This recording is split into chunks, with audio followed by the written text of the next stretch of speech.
नमस्कार। हमारा साप्ताहिक कार्यक्रम आनंद वर्धन सिंह जी के साथ। आनंद, बहुत बहुत धन्यवाद, आप जुड़े आज। आज रक्षाबंधन का दिन भी है। आपको रक्षाबंधन की शुभकामनाएं, हमारे देखने वालों को भी सबको रक्षाबंधन की शुभकामनाएं हमारी तरफ से। तो आनंद, मैं आज आपसे तीन विषयों पर बात करना चाहता हूं। एक तरह से ये पॉलिटिकल अपडेट है तीन राज्यों का। तो मैं शुरू करूंगा आपसे सबसे पहले उत्तर प्रदेश से। अभी सुबह सुबह ही मेरे को मेरे उस पर एक अलर्ट आया कि ये केशव मौर्य जी एकदम से योगी के बहुत बड़े प्रशंसक हो गए हैं।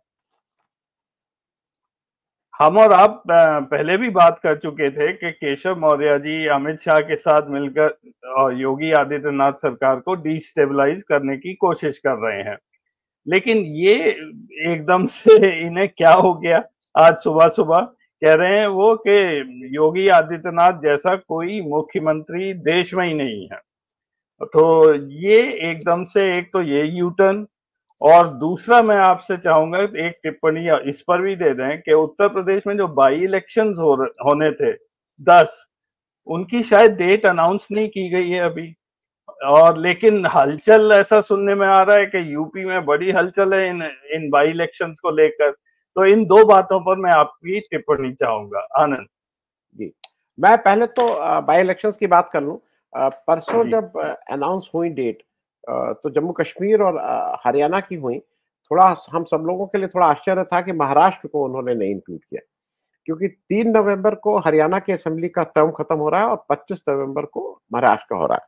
तो बाई एनी लॉजिक, और खास करके तब जब लाल किले के प्राचीर से एक दिन पहले प्रधानमंत्री खड़े होके मतलब ये कहते हैं one nation one election, one nation one election, और दूसरे दिन ही उन मतलब वो ये सारी बातें भूल जाते हैं। तो ये थोड़ा अजीब सा था। खैर, जहां तक रही ये बाई इलेक्शन की बात, ये भी एक ताज्जुब वाली बात थी कि बाई इलेक्शन क्यों नहीं हो रहे हैं। जब इलेक्शन कमीशन से महाराष्ट्र इलेक्शन और बाई इलेक्शन के बारे में पूछा गया, तो जो उन्होंने जवाब दिए वो थोड़ा हंसने वाले थे।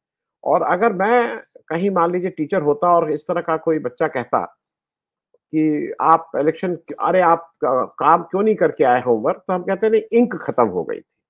कुछ इस तरह का है। उनका पहला जवाब ये था कि महाराष्ट्र में उन्होंने दो कारण बताए। पहला कारण उन्होंने बताया कि जरा फोर्सेस की बहुत जरूरत होती है, तो दो जगह स्टेट पे हम इलेक्शन करा रहे हैं। तो मतलब अब उनको दो स्टेट के बाद तीसरी स्टेट में इलेक्शन कराने की स्थिति में नहीं है, ऐसा कुछ उन्होंने इंडिकेशन देने की कोशिश की। दूसरा उन्होंने बताया कि बड़े त्योहार पड़ रहे हैं उस बीच। तो भाई ये तो ऐसा देश है जहां रोज त्योहार है। हर कोई ऐसा हफ्ता नहीं निकलता है कि वो एकादशी, सकट, पूर्णमासी, तृतीया, द्वितीया, द्वितीया, उस रोज ही कोई त्योहार है। तो अगर बहानाबाजी करना है तो आपके लिए रोज त्योहार है, और बहानेबाजी नहीं कर रहा है करना है। तो अगर आपको याद हो कि रमजान के दिनों में इन्होंने इलेक्शन कैंपेनिंग करा दी थी, इस चक्कर में कि इससे मुसलमान वोटों का वो होगा। तो खैर, ये सब लचर दलीलें हैं। मैं लार्जर क्वेश्चन पर बाद में आऊंगा, लेकिन यूपी की बात बता दूं। पूरे देश में कुल 47 बाई इलेक्शन होने हैं। एक एक बाई इलेक्शन होना है लोकसभा का, वायनाड, और 46 बाई इलेक्शन होने हैं विधानसभा के। उस 46 में से 10 उत्तर प्रदेश में होने हैं।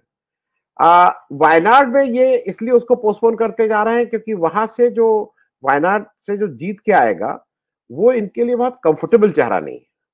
मतलब ये क्या करेंगे, राहुल गांधी को जेल में डालो, फिर प्रियंका गांधी को भी जेल में डालो, फिर उनको भी, मतलब वो क्या क्या करेंगे। तो इनके लिए वो थोड़ा अजीब सी स्थिति हो रही है। दूसरा ये इनको यह है कि जितनी देर हो जाए भैया उतना अच्छा।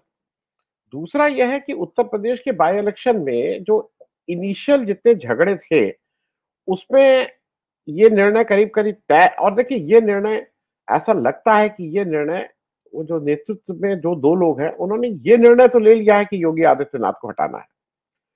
कब हटाना है, ये टाइमिंग की बात है। तो उनको डिस्क्रेडिट करके हटाना है।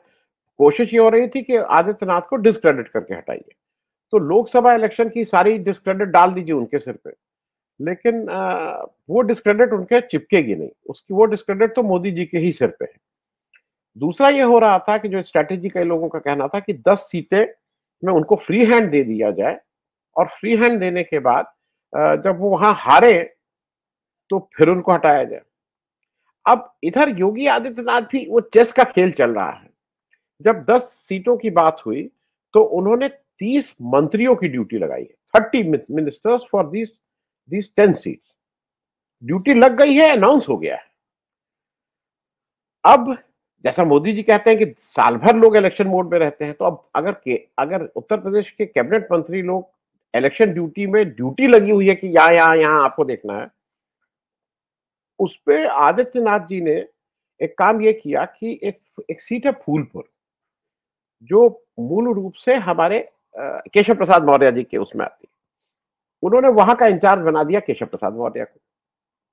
और एक सीट है करहल, जहां से अखिलेश यादव जीते हैं और जो ट्रेडिशनली सब वहां के बन गए हैं ब्रजेश पाठक जी, ये 2 डिप्टी चीफ मिनिस्टर। अब इनको ऐसा इन्होंने कर दिया है कि जैसे अगर आपको किसी को डुबोना होता है तो उसके पैर में या उसमें कहीं एक पत्थर बांध देते हैं, स्विमिंग करना, लेकिन इंश्योर करते हैं कि वो डूब जाए। तो ये दोनों सीटों पे ये इंश्योर कर लिया है योगी आदित्यनाथ ने कि इनका डूबना तो तय है, मैं डूबूं चाहे ना डूबूं। क्योंकि अगर ये कम सीटें जीतते हैं तो योगी आदित्यनाथ को हटाते हो तो इन भाई सब 2 लोगों का क्या होगा।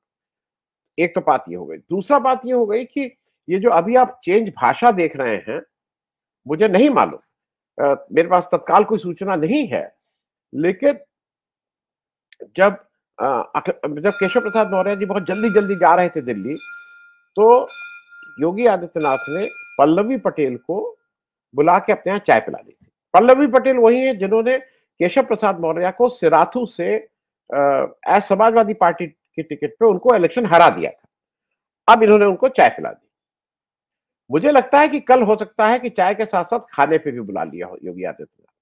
तो केशव प्रसाद मौर्य के लिए दिक्कत क्या है कि अगर आज पल्लवी पटेल आज बीजेपी ज्वाइन कर ले तो केशव प्रसाद मौर्य के लिए तो कोई विधानसभा नहीं रह जाएगी कहां से लड़े।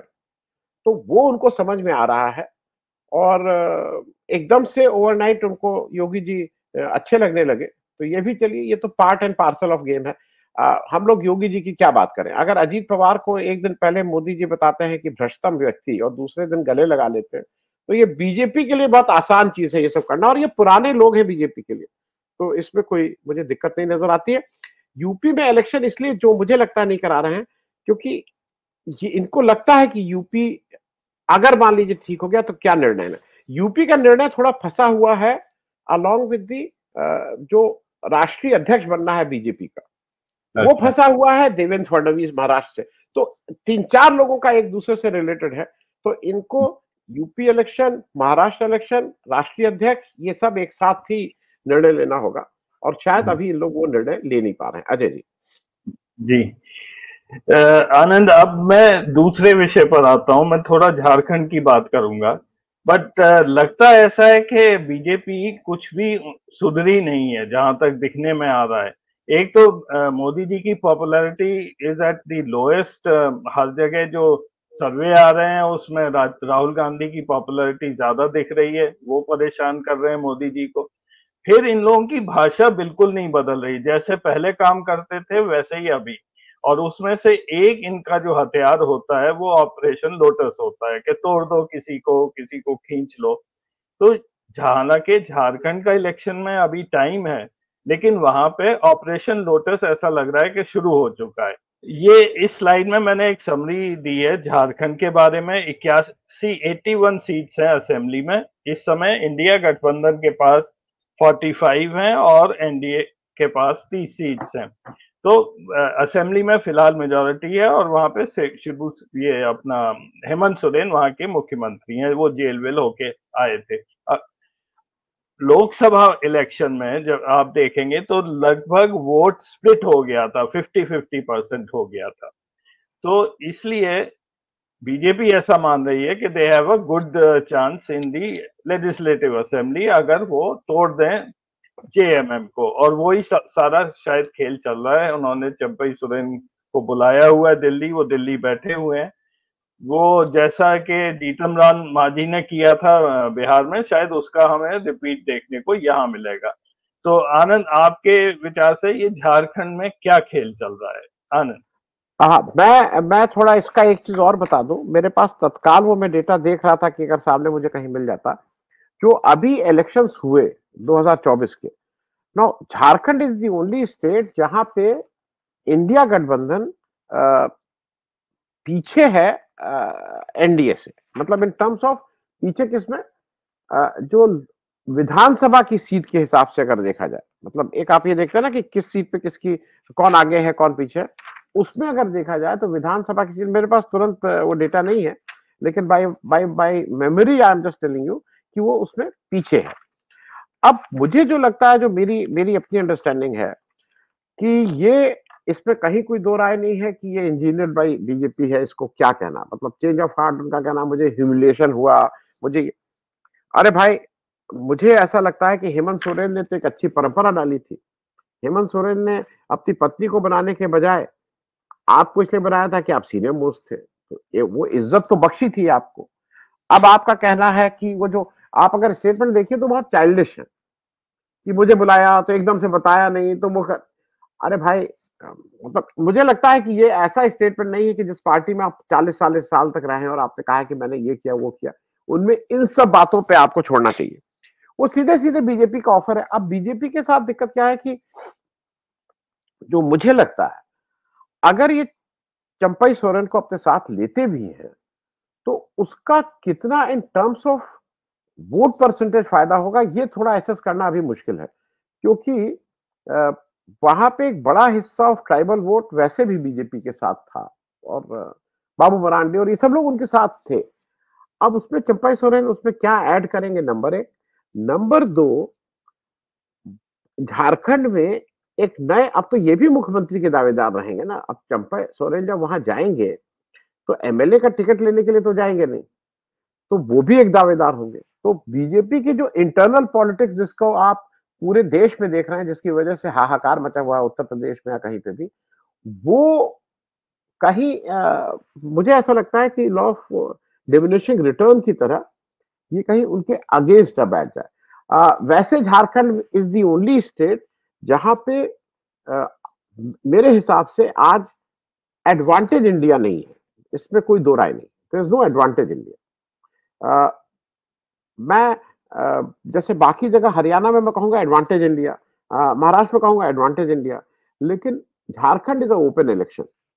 अब दूसरी बात यह है कि हेमंत सोरेन जेल में थे, और जेल में रहने के बाद हम सब लोगों की कलेक्टिव विजडम ये कहती थी कि भाई उसका एक उनको सिंपैथी वोट का एडवांटेज मिलेगा, पर ऐसा हुआ नहीं।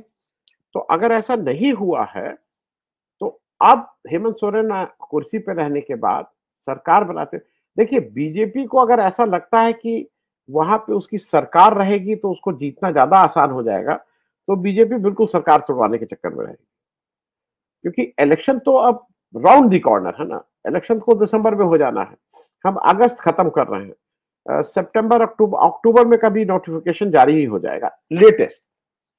और अगर उसको महाराष्ट्र के साथ किया तो हो सकता है कि सितंबर में ही वो हो जाए। तो मुझे ऐसा लगता है कि बीजेपी ये कॉल लेगी कि BJP wants election under regime of Hemant Soren या प्रेसिडेंट रूल के, उसमें वो बीजेपी को देखने वाली बात है। बीजेपी मेरे ख्याल में ज्यादा कंफर्टेबल रहेगी अगर प्रेसिडेंट रूल में इलेक्शन होता है। तो झारखंड में मैं प्रेसिडेंट रूल को रूल आउट नहीं कर रहा हूं एज ऑन डेट। अब उसका कितना असर पड़ेगा, हेमंत सोरेन को सिंपैथी और बढ़ेगी कि कम होगी, ये अभी थोड़ा it is too early to assess, लेकिन यस, चंपई सोरेन मोर और लेस बीजेपी में जाने को मोर और लेस तैयार है। जी आनंद, तो अब लास्ट में मैं आता हूं हरियाणा पर। तो हरियाणा का अगर आप डेटा देखेंगे तो वहां 90 सीट हैं। एनडीए इस वक्त उनके पास 43 सीट्स ही हैं, ऑपोजिशन के पास 32 सीट हैं। तो एक तरह से ये माइनॉरिटी गवर्नमेंट चल रही है।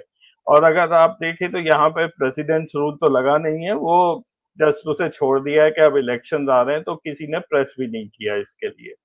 और लोकसभा में जब अभी इलेक्शन हुए थे यहाँ पे, तो यहाँ पे अच्छी खासी जीत इंडिया अलायंस की हुई थी। इनको 5 सीट मिली थी, जो काफी पहले से काफी ज्यादा मिली थी, और बीजेपी यहाँ पर डाउन गई थी। यहाँ पर आनंद, 2-3 चीजें मैं आपसे बात करना चाहता हूँ जो आजकल चर्चा का विषय बनी हुई है। सबसे पहला तो है कि यहाँ पे ऐसा माना जाता है कि कांग्रेस में इनफाइटिंग है। इसमें 3 ग्रुप बने हुए हैं, और वो आपस में झगड़ रहे हैं। एक तो हुडा का ग्रुप है, कुमारी शैलजा, और फिर रणदीप सिंह सुरजेवाला का। तो एक इस पर आपसे टिप्पणी चाहूंगा। दूसरा है कि आम आदमी पार्टी यहाँ पे ज्यादा सीट्स मांग रही है, ये भी न्यूज में बना है। और फिर लोकल लीडरशिप बीजेपी में है नहीं, और anti incumbency against the BJP government. तो ओवरऑल इंडिया गठबंधन को फायदा सा लग रहा है, लेकिन इसमें आपकी टिप्पणी चाहूंगा, आनंद। इसको 4-5 फैक्टर हैं अजय। पहला फैक्टर मैं एक-एक करके बात करूं। इन फाइटिंग कांग्रेस में रणजीत सिंह सुरजेवाला बहुत मैटर नहीं करते, मतलब उनके उनके फैक्शन को आप कोई इफेक्टिव नहीं कह सकते। एक आध विधानसभा के टिकट के लिए इंसिस्ट करेंगे, 1 या 2 या 3, वो मिल जाएगा। वो कोई ऐसा नहीं क्यों। हाँ, शैलजा कुमारी और हुड्डा के बीच में हरदम खींचतान रहती है, लेकिन इसमें कहीं कोई दो राय नहीं है कि हरियाणा में Congress has made it absolutely clear कि वो पूरी तरह से हुड्डा को बैक कर रहे हैं। वहां उनका जो चीफ मिनिस्टर फेस है, वो या तो भूपेंद्र सिंह हुड्डा होंगे या दीपेंद्र हुड्डा, वो या उनके लड़के, इस तरह की बातें हो रही है। तो वो फेस वही है, तो इसमें कोई इफ एंड बट नहीं है as far as Congress is concern. दूसरी तरफ बीजेपी में जो दिक्कतें हैं कि बीजेपी का इंटरनल जो झगड़े हैं ना, वो जो वो कहते हैं ना हमारा डिसिप्लिन ऐसा है, वो बाहर नहीं आते। लेकिन कभी कभी अगर फोड़े को खोल दीजिए तो वो ज्यादा जल्दी सूख जाता है। जो यूपी में जिस तरह का एक दूसरे के ऊपर दोषारोपण हो रहा है, जो जैसे लग रहा है ना पार्टी बिल्कुल बिखर गई है, वो कमोबेश स्थिति वहां पे भी है। वहां पे आपने पहले सैनी जी को बना दिया है, जाट वहां पे गुस्सा हो रहे हैं, वो एक फिर वैश्य समुदाय है, खट्टर जी उससे आते हैं, वहां की भी खींचतान अपने अपने ढंग से हो रही है। तो बीजेपी की खींचतान हो सकता है पब्लिकली उतना विजिबल ना हो, लेकिन मेरे हिसाब से कांग्रेस से कम नहीं है। तीसरी जगह आ जाइए जो जो थोड़ा मेरे हिसाब से इंपॉर्टेंट है। अब वो जाट वोट किसका है? तो जाट वोट के पिछले चुनाव में, मतलब पिछले विधानसभा चुनाव में 3 दावेदार थे। कांग्रेस, जेजेपी, दुष्यंत चौटाला, मतलब चौटाला जी के एक लड़के की, और आईएनएलडी, वो जो हरियाणा वाला लोक दल जो अभय चौटाला। तो 3 लोग जाट उसके लिए थे। लेकिन आज की तारीख में जाट वोट पूरी तरह से कांग्रेस के साथ अलाइंड है। जेजेपी अब तो कहीं कुछ उसका है नहीं। इंडियन नेशनल लोकदल मतलब आईएनएलडी और बीएसपी में एक टाइप हो गया है। अब वो आईएनएलडी और बीएसपी के टाइप का क्या मतलब है? मतलब यह है कि चीज बिल्कुल स्पष्ट हो गई है कि बीएसपी और आईएनएलडी इस समय वो बीजेपी के प्रॉम्प्ट पे खेल रहे हैं। मतलब देखिए, बीएसपी अब तो काफी विजिबल हो गया है कि किस तरह से बीजेपी इनको प्रमोट करती है, फिर लड़ाती है, फिर क्या होता है। तो वो इनके प्रॉम्प्ट पे खेलना है, ये बिल्कुल स्पष्ट है। वहां पे 2 फैक्टर और हम लोग बात कर लें। एक फैक्टर है आम आदमी पार्टी वाला। अब आम आदमी पार्टी कितना गेम स्पॉइलर होगा, ये देखने वाली चीज है। मुझे 2 चीजें लगती हैं। अगर अरविंद केजरीवाल जेल से बाहर निकल आते हैं, तब मेरे ख्याल में इंडिया गठबंधन का कोई ना कोई एक फॉर्मूला आ जाएगा। अब वो मुझे नहीं मालूम वो क्या फॉर्मूला। वो मिलके चुनाव लड़ेंगे, वो टैक्टिकली एक दूसरे को कि भाई ठीक है तुम भी लड़ जाओ, हम भी यहां से लड़ जाए फ्रेंडली, वो लेकिन कुछ ना कुछ हो जाएगा अरेंजमेंट। लेकिन अगर अरविंद केजरीवाल जेल से बाहर नहीं आते हैं, तो मुझे नहीं लगता है कि वहां पे इंडिया गठबंधन का कोई फॉर्मल अलायंस होगा। वो आम आदमी पार्टी भी लड़ेगी। अब उस पर लोगों का अलग अलग टिप्पणी होती है। कुछ लोग कहते हैं कि उससे बीजेपी का फायदा होता है, कुछ लोग। लेकिन आम आदमी पार्टी जाटों की पार्टी नहीं है। आम आदमी पार्टी का भी जो जो वोट पे डाका डालेंगे, जो मुझे लगता है वो ज्यादा डाका डालेंगे बीजेपी के वोट पे। तो वो इंटरेस्टिंग होगा। लेकिन last but not the least, एक बड़ा फैक्टर हुआ है। किसान तो एक फैक्टर था, लेकिन उसके बाद 2024 का इलेक्शन हो चुका है। ये विनेश फोगाट वाला जो फैक्टर है, वो मेरे ख्याल में हरियाणा की अस्मिता के साथ उसको जुड़ गया है। और उसको केवल जाट सेंटिमेंट के साथ नहीं, विनेश फोगाट को हरियाणा के बाहर भी और हरियाणा के अंदर भी वो एक लार्जर जो हरियाणा प्राइड की बात है, उसके साथ कहीं जुड़ गई है वो। अब उस अच्छा जुड़ भी गई है। दूसरा यह है कि वहां स्पष्ट हो गया है कि विनेश फोगाट अपने को कांग्रेस के साथ अलाइन कर रही है, वो दिखेगी, विजिबली है। अब वो कांग्रेस का प्रचार हेलीकॉप्टर से करेंगी कि ट्रक से करेंगी कि बस से करेंगी कि कार से चले करेंगी कि पैदल करेंगी कि घर में रह के करेंगे, ये अभी it is too early to decide. लेकिन वो है कांग्रेस की साइड, ये उन्होंने स्पष्ट कर दिया है। राइट। अब उस सिंपैथी कह लो, गुस्सा कह लो, जो भी चीज हुई है विनेश फोगाट के साथ, क्योंकि अब लोग ये मानते हैं साजिश हुई है। लोग ये भी मानते हैं कि जब वो उस दिन एयरपोर्ट पे आई, तो वो जो मंडोरिया जी जो पैसा लिखा रहे थे कि इसके ऊपर इतना खर्च किया, इसके ऊपर इतना खर्च किया, इसने चाय पी 5 रुपए की, बिस्किट खाया 2 रुपए का, रिक्शा लिया 10 रुपए का, इस तरह के जो डिटेल लोकसभा में कह रहे थे, वही एक गुलदस्ता लेके आ गए होते, सैनी जी एक गुलदस्ता लेके आ गए होते।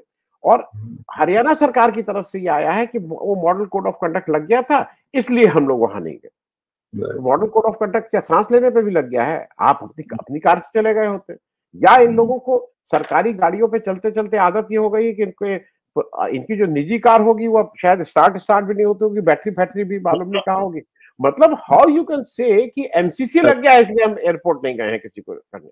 आपका कोई पॉलिटिकल आदमी तो आ नहीं रहा था। तो मुझे ऐसा लगता है कि BJP has also given up as far as Vinesh Phogat is concern. उसका डैमेज कंट्रोल भी करते हुए नहीं दिखाई दे रही है बीजेपी, और मेरे हिसाब से विनेश फोगाट एक बड़ा फैक्टर होगी, इसमें कहीं कोई दो राय नहीं। अजय जी आनंद, तो राजनीति तो बहुत तेज गति से चलती रहेगी अगले एक आध महीने में। अगली बार मैं आपसे बात करूंगा महाराष्ट्र और जम्मू कश्मीर को लेकर। तो आपने टाइम निकाला, आप धन्यवाद, थैंक यू सो मच, फिर मिलेंगे। Thank you.